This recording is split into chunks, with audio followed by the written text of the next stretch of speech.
¿qué tal? Bienvenidas, bienvenidos a este programa del canal del Poder Judicial de la Federación, en el que platicaremos con dos representantes e integrantes de dos de los colegios de abogados más importantes y reconocidos de Iberoamérica. Estamos con Eugenio Ribón, decano del Ilustre Colegio de la Abogacía de Madrid. Bienvenido. Muchas gracias, encantado. Y estamos también con el maestro Arturo Pueblita, presidente del Ilustre y Nacional Colegio de Abogados. Mario, gracias por la invitación. Para aprovechar el tiempo, vivimos en una época de transformaciones, ¿no? En la que ha triunfado el discurso y la narrativa de las plataformas de redes sociales. Hay desencanto respecto de valores democráticos y desde luego también hay que reconocerlo, desencanto y cierta desconfianza respecto de la labor de la abogacía. En ese contexto me gustaría platicar con ustedes respecto de los retos del desempeño de abogadas y abogados en un mundo con estas características. Maestro Publita. Con todo gusto, Mario. Mira, es un tema complejo, es un tema también muy relevante al mismo tiempo. La actividad que realiza la abogacía es una función social. Tiene que ver justamente con este vínculo que tiene la sociedad civil con los jueces, con los juzgadores que van a resolver las causas que se presentan ante ellos. Y de esa manera, creo que en gran medida, en el caso específico de México, ha habido un tema en donde la abogacía ha quedado de ver, en donde tenemos que ser completa y absolutamente autocríticos, en donde no hemos logrado el generar una confianza ciudadana con todos aquellos usuarios de los servicios que tenemos nosotros, pero también en esta autocrítica que tenemos que hacer en el caso mexicano, decir que desde el propio Estado no han existido las condiciones propias para poder enfrentar de manera adecuada estos retos. Y eso pasa porque México es uno de los pocos países en el mundo en donde no existe un sistema de colegiación obligatoria de la pertenencia a los colegios de abogados, a través de los cuales, como sucede en la gran mayoría de los países del mundo, existen controles deontológicos, controles éticos al ejercicio profesional, en donde se tiene que acreditar a través de certificaciones profesionales, que se cuentan con las herramientas técnicas necesarias para la atención de los asuntos que son encargados por los clientes o por las personas que se atienden.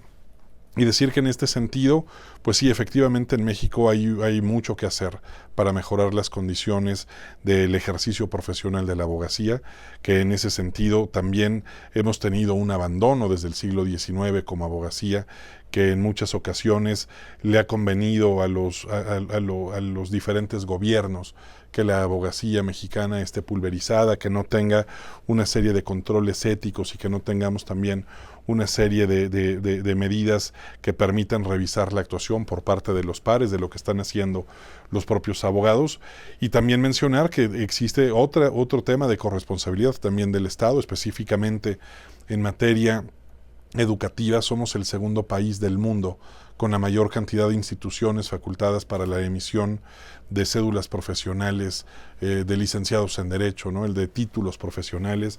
Tenemos casos escandalosos como uno que nos enteramos al principio de este año de la obtención de un título profesional en cosa de un par de días para una persona que quería ejercer un cargo público y que ejerce un cargo público para el cual se requiere ser licenciado en Derecho, y que esa persona tenía un título de licenciado en Comunicaciones, y en cosa de un par de días en una institución que nadie había escuchado jamás, había obtenido el título de abogado con el cual pretendía cumplir los requisitos. Ahí tenemos también un problema. Esta proliferación de instituciones de dudosa calidad técnica que tienen la posibilidad de otorgar títulos profesionales que después pueden ser convalidados por las instituciones educativas nacionales, pues de alguna manera eso también establece la posibilidad de la creación de una gran cantidad de charlatanes que ejercen la profesión jurídica y que en muchas ocasiones terminan atendiendo asuntos de quienes tienen una mayor cantidad de carencias económicas, y eso lo único que genera es una brecha mayor también en temas de impartición de justicia. Entonces sí hay un tema de autocrítica en donde sabemos que como abogacía tenemos todavía mucho camino por andar, pero en donde también hay una corresponsabilidad del gobierno. Abogado, en el mismo sentido, podemos ver, insisto, regresando al tema de plataformas de redes, desencanto democrático. En las redes hay personas que inclusive se atreven a dar ya asesorías jurídicas o a hacer recomendaciones jurídicas. Incluso me ha tocado ver que han hecho recomendaciones de cómo presentarse en un juicio, ¿no? ¿Hasta dónde podemos llegar y cuáles son los retos en este sentido para la abogacía? Muy bien, pues muchas gracias. Vivimos no en una era de cambios, vivimos en un cambio de era. Muchos de ellos absolutamente disruptivos, inimaginables. Estamos pasando de un tránsito de lo que podía haber sido la invención de la imprenta a una nueva sociedad dominada por las tecnologías, con una influencia de las redes sociales cada día más potente, con un peligro acechante en lo que atañe a la desinformación de la sociedad. Los fake news se han colado en nuestras vidas. Eso ataca también en cierta medida a los propios valores del Estado democrático de derecho, y frente a ello la abogacía tiene un papel absolutamente crucial. Vamos a ver cómo la inteligencia artificial también se mete de lleno en nuestras vidas, ya lo está haciendo, lo hará a través de los puestos de trabajo, lo hará a través de los escenarios de responsabilidad civil que también tendremos que resolver la abogacía, y en este contexto de cambios tan profundos, en la abogacía precisamente la ciudadanía lo que puede encontrar es un baluarte de aquellos valores. Los abogados somos, en definitiva, los primeros detectores de aquellas disconformidades sociales a través de los casos que llegan a nuestros despachos, a nuestros bufetes, a nuestros consultorios. Con esa detección temprana podemos ser el instrumento más eficaz para el fortalecimiento del Estado democrático, y eso requiere ineludiblemente también un marco institucional acorde al respeto a esos valores, con una plena separación de poderes, con un respeto a la independencia judicial y con un respeto a la labor de los profesionales. Pero estoy convencido que los abogados vamos a ser los centinelas y los guardianes precisamente de esos valores constitucionales y de esos valores de derechos humanos, que es a los que la sociedad aspira a conservar. Y dentro de estos valores y garantías para la ciudadanía está la independencia judicial. Hemos visto a nivel global, ¿no? Insisto, a nivel global, no es un tema meramente occidental, o que se pensara que es un tema totalmente ajeno a Occidente, ¿no? Por un lado u otro. Vemos ataques contra la independencia judicial desde la abogacía. ¿Qué interpretación se puede hacer esto y por qué insistir y defender una y otra vez la independencia judicial dentro de un Estado democrático? Sí, la independencia judicial es fundamental, es una piedra angular para el funcionamiento de un Estado democrático de derecho, es una garantía que permite que las decisiones mayoritarias no violenten los derechos de las minorías. Se trata de una manera de establecer un dique de contención para los actos arbitrarios, es un dique de contención para aquellas resoluciones que se toman desde las mayorías políticas, pero que en muchas ocasiones, por el interés que existe de generar unas nuevas condiciones que beneficien a ciertos sectores, que en muchas ocasiones pueden terminar afectando los derechos. Y en ese sentido, desde la abogacía mexicana, que es desde donde yo puedo hablar, pero también desde una abogacía internacional, tenemos una serie de preocupaciones de lo que está sucediendo en temas internacionales. Recientemente, en la Unión Internacional de Abogados, que es una organización mundial que tiene su sede en París, celebró en el seno del Senado de Colegios y Asociaciones de Abogados un coloquio a través del cual el principal tema de conversación fue justamente los temas de la independencia judicial, porque es algo que está siendo acechado por un nuevo sistema político que también se está instaurando en diferentes países del orbe, como es el tema del populismo, y en donde el discurso de ataque hacia las decisiones que han ido tomando los jueces, principalmente constitucionales en las diferentes jurisdicciones, pues de alguna manera nos ha terminado llevando a una confrontación de poderes ejecutivos que tienen una fuerza política basada en estas políticas populistas y que de alguna manera están tratando de eliminar la fuerza, mellando la fuerza del Poder Judicial a través de discursos diciendo que no tienen una representatividad democrática porque no fueron electos, a diferencia de lo que sucede con los órganos legislativos y con el órgano ejecutivo, que además eso es un sofisma per se. Estamos hablando de una justificación para decir que se quiere eliminar o que se quiere debilitar a uno de los poderes porque carecen de una representatividad democrática.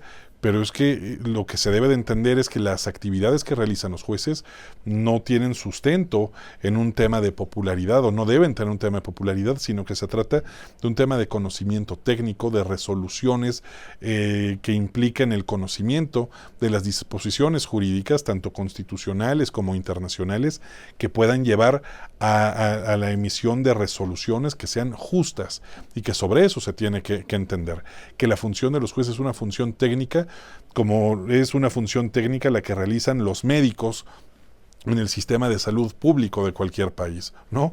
Porque si quisiéramos llevar a ese extremo absurdo, decir es que tienen que elegirse a los jueces que realizan una función técnica a través del voto popular, pues al rato nos van a decir que exactamente lo mismo se tiene que hacer con los médicos que van a estar operando en el Instituto Mexicano del Seguro Social, o en los servicios de sanidad de España, o en los servicios de sanidad de Israel o de cualquier otro país. Definitivamente es algo que nos preocupa, que nosotros como expertos en temas de derecho constitucional, en temas de derecho público, podemos entender muy bien, pero que ese es un discurso que ha ido mellando y que se ha ido insertando en la sociedad civil, que posiblemente no lo entiendan o que pueda llegar a sonar de alguna manera lógico, pero dar a entender que no es... que no es cierto la argumentación que se está dando en ese sentido. Y en la experiencia española, la reflexión, Pues, propósito. estamos tratando seguramente uno de los temas más cruciales de los que podemos hablar, pero sobre todo lo que tenemos que tener en cuenta es que este tema no es únicamente una cuestión que afecte ni a juristas, ni a jueces, ni a fiscales, ni a abogados. Es una cuestión que afecta a toda la ciudadanía. No es una cuestión únicamente del denominado mundo jurídico. En función del mantenimiento y de la capacidad de preservar esa independencia judicial, los ciudadanos van a ser libres. La independencia judicial es el principio clave para el funcionamiento de un Estado democrático. Decían los politólogos en los últimos tiempos que estamos viviendo en diversos estados una progresiva erosión de las democracias. Esta erosión de las democracias se caracteriza por varios factores. En primer lugar, por un debilitamiento de las instituciones. Es el primer punto de ataque a la esencia misma de los principios democráticos. Cuando se debilitan las instituciones y cuando se ataca a ese principio de separación de poderes, el Estado deja de tener una serie de contrapesos que es lo que nos garantiza a los ciudadanos poder ejercer nuestros derechos y nuestras obligaciones con plena libertad. En segundo lugar, esto suele venir acompañado de una creciente polarización política de la sociedad. Y se trata, precisamente en ocasiones, de insuflar ánimos de confrontación para la ruptura de esta estabilidad institucional, como estamos hablando del caso de la independencia judicial. En tercer lugar, se va normalizando el violentamiento de las normas democráticas.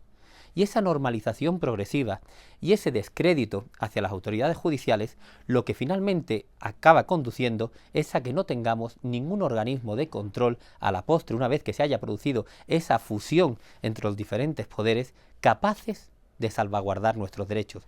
Por eso la independencia judicial y la separación de poderes tenemos que entenderla, como decíamos, no como una cuestión jurídica, es la base misma de los derechos de la sociedad. Es lo que querremos para un futuro libre de nuestros hijos.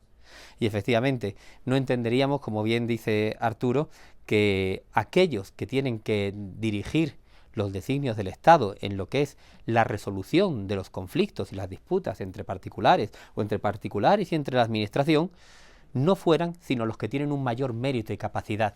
Ese mayor mérito y capacidad no se adquiere a través de un proceso electoral, se adquiere a través del trabajo, del estudio y a través de la dedicación con un principio de servicio a la ciudadanía. Esa es la esencia de la judicatura, esa es la esencia de la separación de poderes y esa es la esencia que debemos preservar. Yo no querría que si mi hijo tiene una enfermedad, lo operara un médico por elección. Quisiera el médico más cualificado. Y cuando tengo un conflicto, quiero que aquel que está llamado a la resolución de esa disputa sea la persona que tenga mayores conocimientos. Esos conocimientos van ligados a una independencia y a un espíritu de servicio a la ciudadanía, no un espíritu de servicio a ningún partido ni a ningún poder. Y notamos, hemos visto que hay muy pocos ejemplos en el mundo en los que se someta a voto popular la elección de jueces. En el continente americano estaría Estados Unidos a nivel local, estaría Bolivia, ¿no? Y en Europa, hasta donde entiendo, es Suiza, en algunas regiones. Entonces, abogado, ¿dónde está la posibilidad de entender que es factible que se realice someter a voto popular a los jueces y cuáles podrían ser los alcances más funestos? Ahorita nos refería a algunos, pero los alcances funestos que pudiera tener esta decisión. Al final, todo sometimiento a un proceso electoral que conduzca a la decisión de la judicatura a través del refrendo estaría directamente abocado a un ánimo de satisfacer unos intereses de carácter populista, de dar satisfacción en definitiva a determinadas tendencias puntuales, en lugar de la capacidad que tiene la judicatura profesional, que es la de abstraerse precisamente del momento de mayor tensión. Estamos acostumbrados a que con frecuencia, cuando se produce un hecho luctuoso, cuando se produce una desgracia, vemos relativamente con frecuencia que la ciudadanía clama por reformas políticas, modificaciones de endurecimiento del Código Penal, modificaciones de endurecimiento de determinadas normas, y en esos momentos precisamente de tensión es cuando hay que tener la mente fría para saber que las normas tienen que estar elaboradas con un criterio técnico. Si la judicatura la dejamos en manos no de profesionales, sino en manos de políticos que tienen que satisfacer ese interés público y que además ven su puesto de trabajo futuro sometido a ese refrendo y a ese contento de aquellos que esperan una sentencia, un fallo en determinado sentido, estaremos devaluando la imagen y estaremos devaluando la esencia misma de la justicia, que es dar a cada uno lo suyo, con independencia de las circunstancias en las que podamos estar desde el punto de vista social.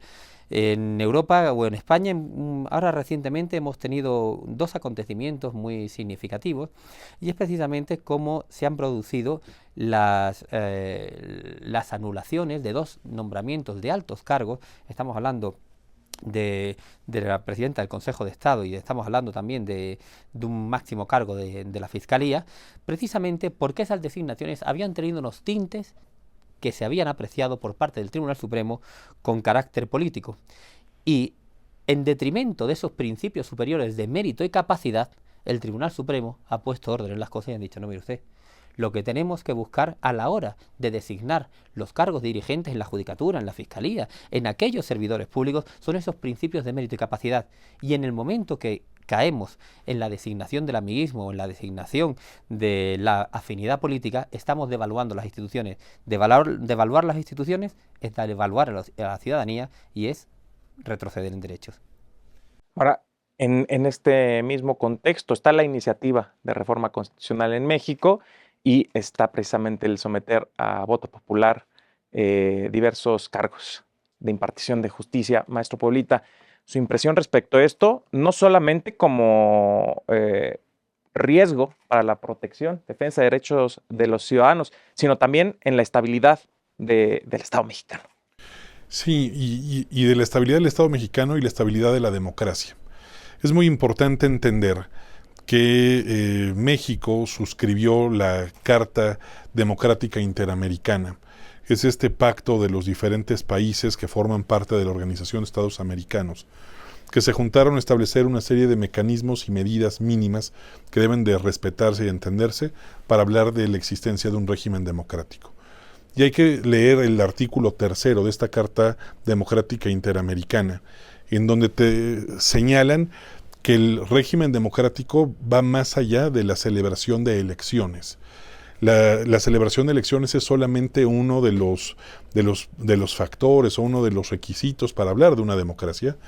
Otro de los requisitos importantes para hablar de una democracia es que puedan existir diferentes fuerzas políticas representadas y que puedan participar en igualdad de condiciones en los comicios, pero también en el mismo artículo 3 se habla de otro requisito muy importante para la existencia de un régimen democrático, y es justamente la existencia de instituciones independientes, que se respete la independencia de los diferentes poderes, de los órganos constitucionales autónomos, que se permita realmente una normalidad democrática hacia el interior del país.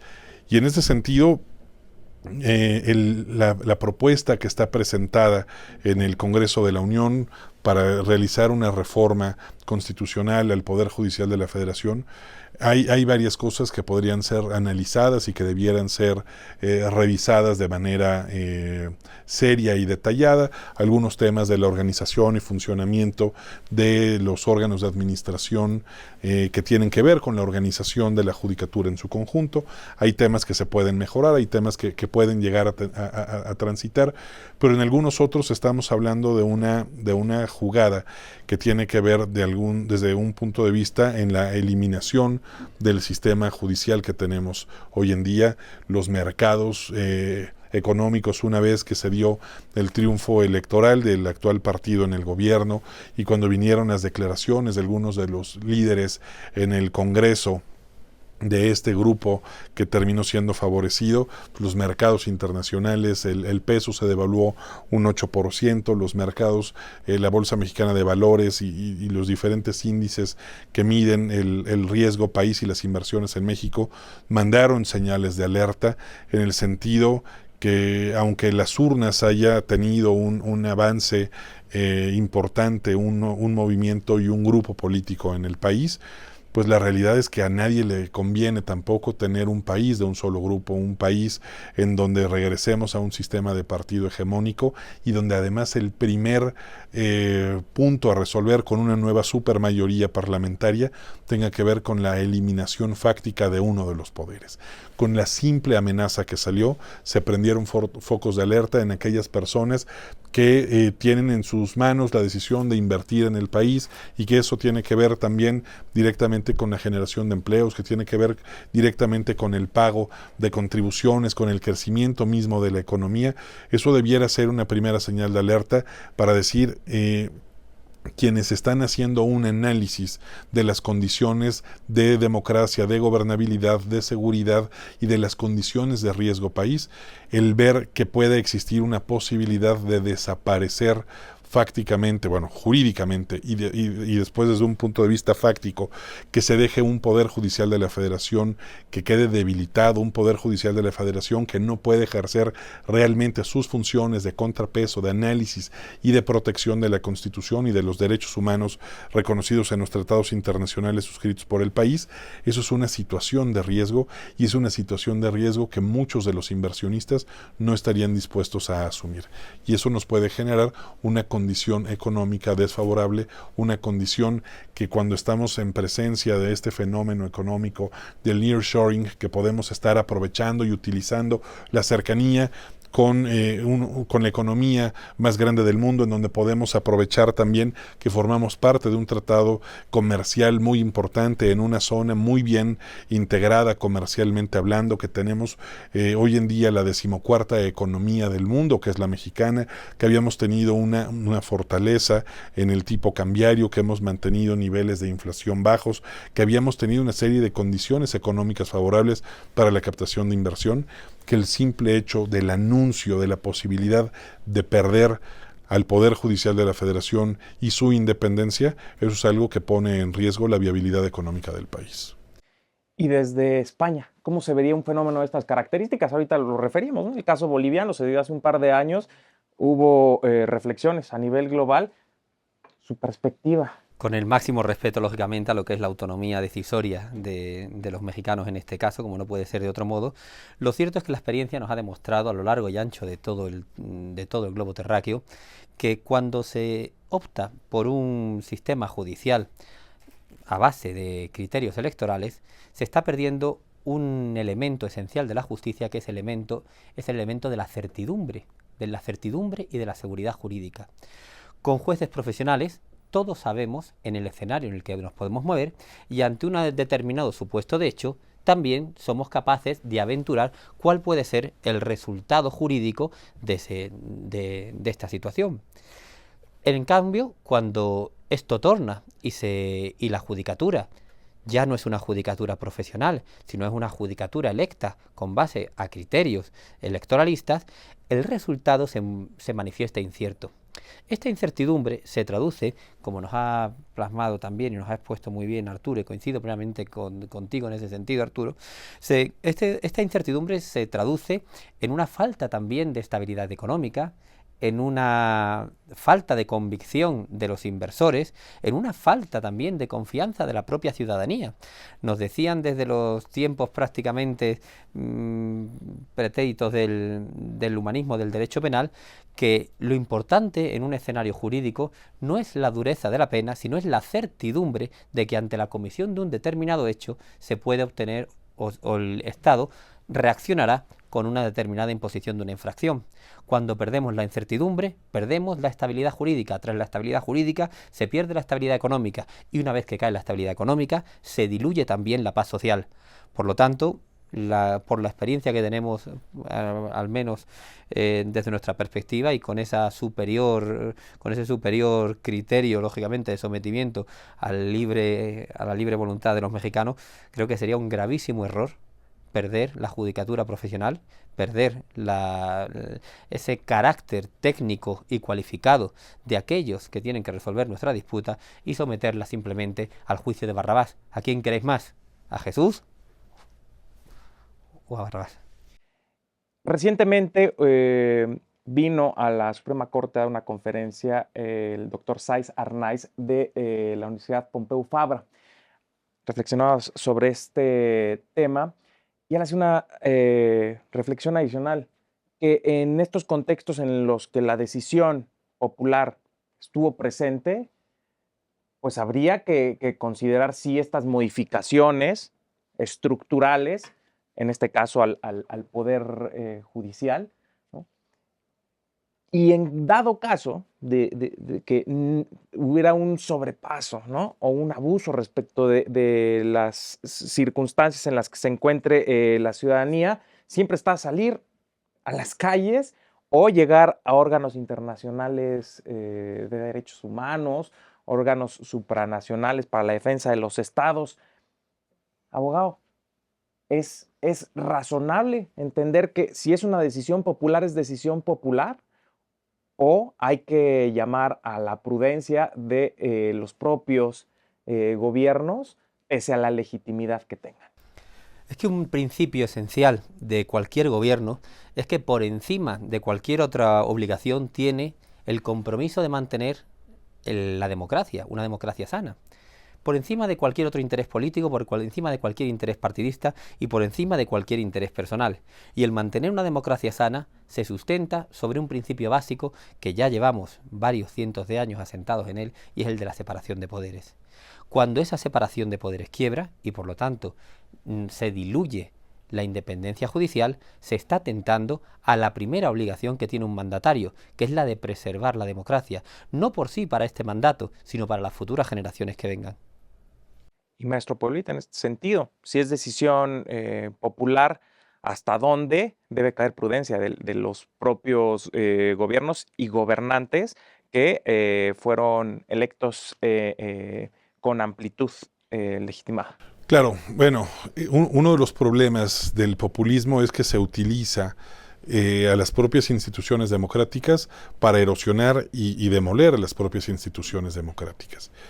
Uno de los elementos bases, como ya lo hemos mencionado en varias ocasiones en esta sesión, de la democracia es justamente la independencia judicial y el sistema de pesos y contrapesos para la toma de decisiones.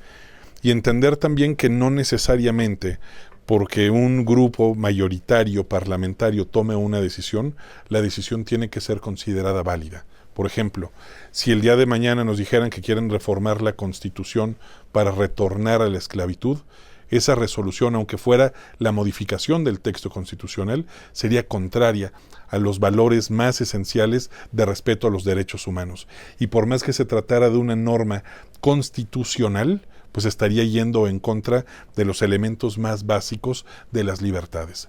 Lo mismo sucede.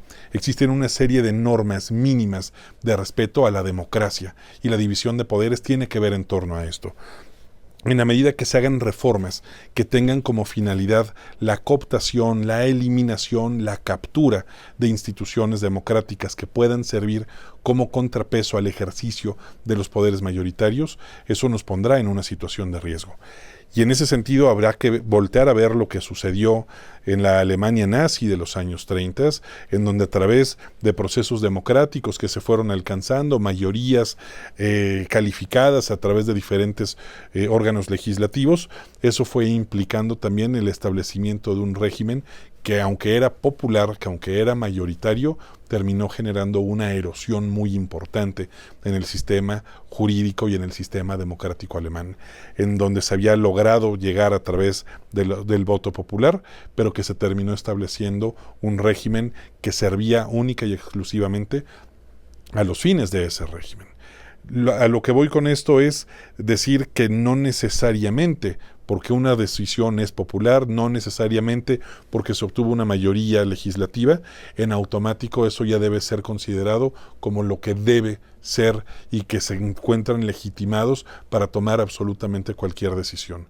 Aún esas personas que otorgaron su voto libre y soberano para que se conformara una mayoría legislativa, pueden llegar a tener este problema de tener que enfrentar decisiones que los van a terminar afectando a sí mismos.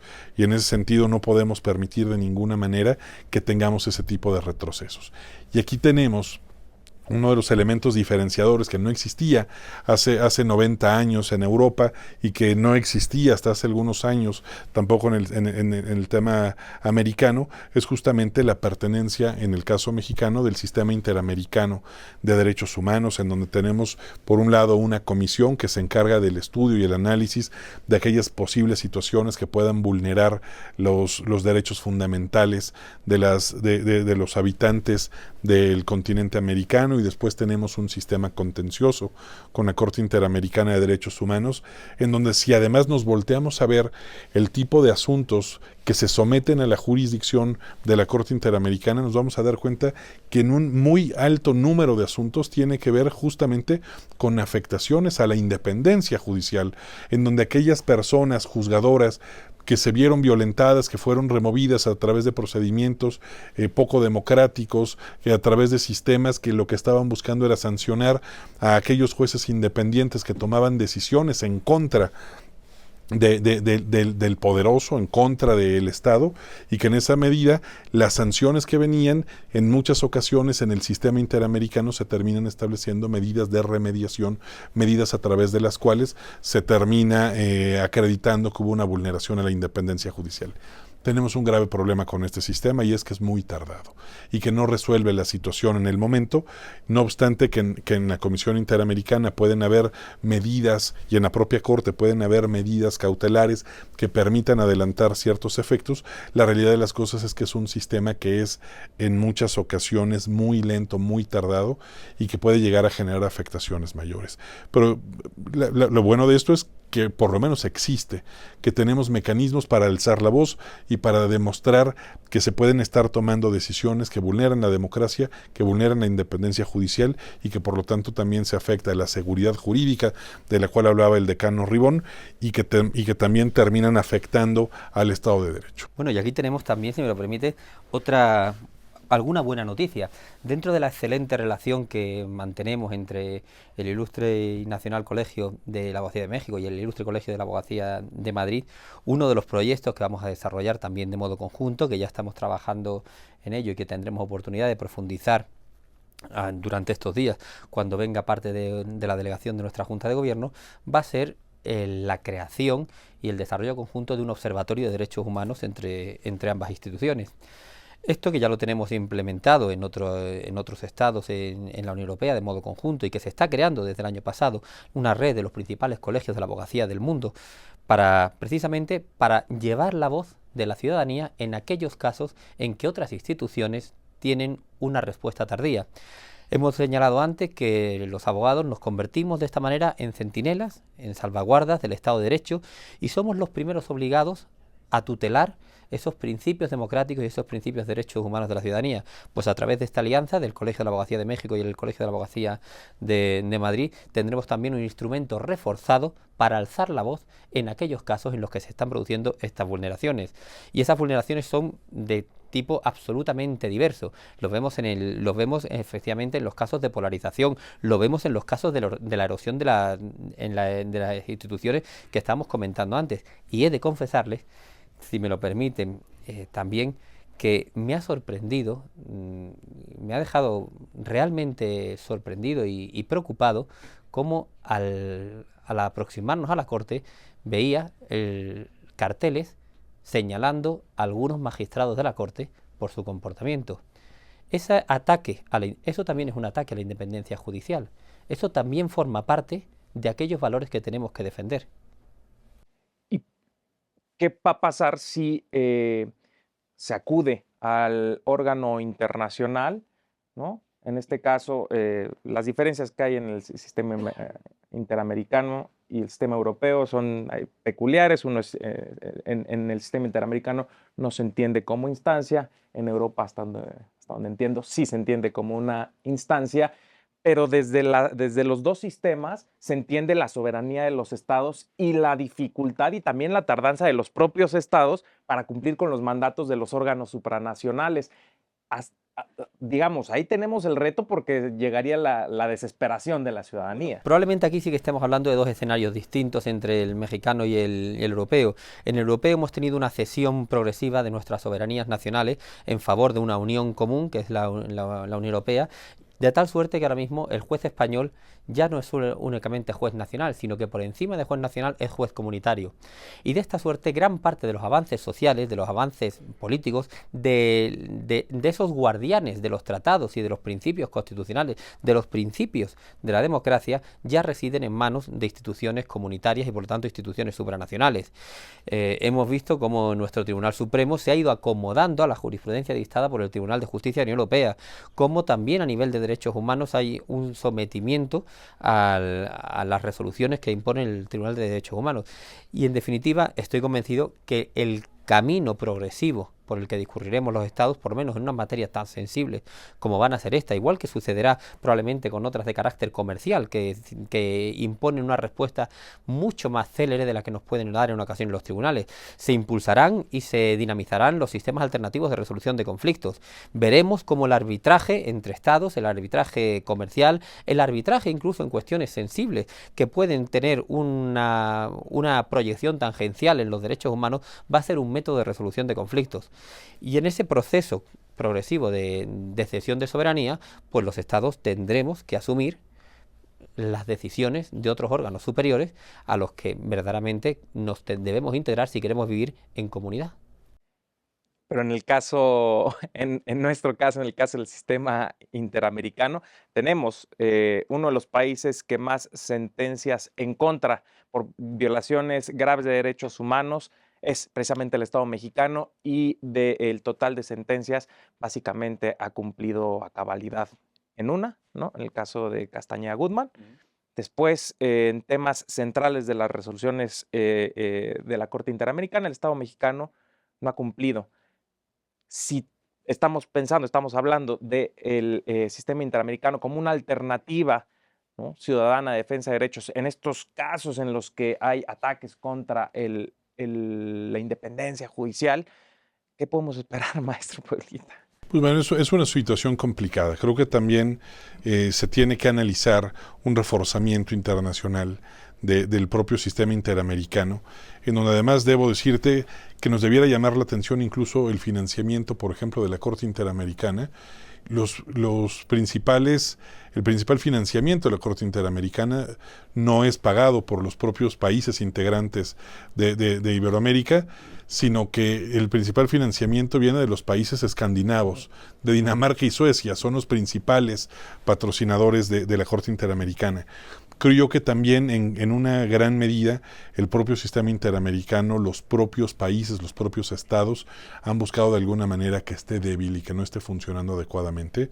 Pues ahí creo que es un tema de los comisionados, de los propios jueces del sistema interamericano, el envalentonarse, el tomar decisiones, el emitir sus resoluciones, pero también entender que en el caso mexicano también los jueces nacionales son también jueces interamericanos, porque a través del control de la convencionalidad también pueden estar analizando la violación a los diferentes derechos humanos reconocidos a través de los tratados internacionales, en el Pacto de San José, de manera también muy puntual, en donde a través de la inaplicación de aquellas normas o de aquellas normas que sean contrarias a los derechos fundamentales, estén constitucionalizados o estén reconocidos en los tratados internacionales suscritos por México, pues bueno, de esa manera también existe una forma de adelantar esos efectos de la justicia.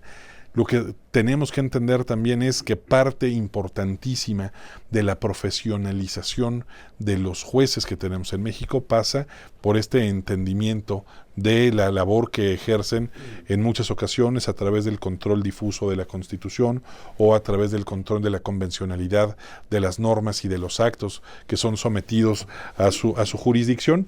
Y en ese sentido también entender que parte importante del proceso de la independencia judicial tiene que pasar, como lo hemos venido mencionando, por un sistema civil de carrera, un sistema en donde se pueda ir garantizando el conocimiento, el entendimiento y la posibilidad de ir ascendiendo en el escalafón. En ese sentido, hay todavía mucho que se tiene que hacer desde México, pero que también debemos de saber y tenemos que entender que tenemos herramientas hacia el exterior que pueden ser perfectibles, pero que al día de hoy existen y que debemos echar mano de ellas en caso de ser necesario. Nos referían que hay decisiones, hay acuerdos entre colegios de abogados, ¿no? Este observatorio que nos acaban de anunciar es una pieza fundamental, pero ¿qué más puede hacer la abogacía en este contexto, ¿no? Para aprovechar definitivamente que están aquí, ¿qué más puede hacer la abogacía en contextos verdaderamente preocupantes para la estabilidad de los estados? Bueno, yo creo que vivimos un momento particularmente dulce entre lo que son los lazos de la abogacía mexicana y la abogacía española. Creo que estamos en un momento de máxima colaboración. Hemos suscrito ya unos convenios que han supuesto las piedras sobre las que se está construyendo otro tipo de colaboración. El Colegio de la Abogacía de Madrid es el colegio profesional mayor de Europa, de todos los, no únicamente de la abogacía, de la medicina, de la arquitectura, de la ingeniería, de cualquier otra. Estamos colaborando en ese sentido con el Colegio de Médicos. Comenzamos también vamos a ser el primer colegio profesional del mundo en erigirnos como universidad al mismo tiempo. Ahí se van a estrechar también los lazos de colaboración con la abogacía mexicana. Los programas de formación continua van a ser absolutamente fundamentales. Los lazos que se establezcan a través de las secciones especializadas en las que vamos a poder intervenir tanto abogados mexicanos como abogados españoles en materias que son perfectamente comunes. Estamos hablando del nuevo escenario de la privacidad, del nuevo escenario de la denominada inteligencia artificial. Estamos hablando de resolución de conflictos entre empresarios a nivel internacional. Estamos hablando de que hay mucho que compartir entre la abogacía mexicana y la abogacía española. Si ambas instituciones, que además atesoran, yo creo que dos de los lazos históricos con mayor profundidad de nuestras dos naciones. El Colegio de la Abogacía de Madrid nace en 1596, en los tiempos de Felipe II, en el crepúsculo de Felipe II. El Colegio de la Abogacía Mexicana de 1760, que también es otra institución absolutamente centenaria y referente. Y cuando las instituciones permanecen a lo largo de los siglos y a lo largo de los tiempos, significa que estas instituciones son útiles para la ciudadanía y valoradas por la ciudadanía. Hay que adaptarse a los tiempos y a las nuevas demandas que nos están solicitando nuestros clientes, nuestros ciudadanos, pero la abogacía tiene que ser ese instrumento de alerta temprana frente a cualquier amenaza a los valores fundamentales. Y si no actuar así, nos podemos encontrar como aquellos estudiantes de medicina en el cuadro de Rembrandt que van contemplando el cadáver y se preguntan de qué habrá muerto. Pues precisamente la abogacía tiene que ser quien actúe cuando la sociedad tiene una enfermedad y tiene un problema de defensa de sus derechos.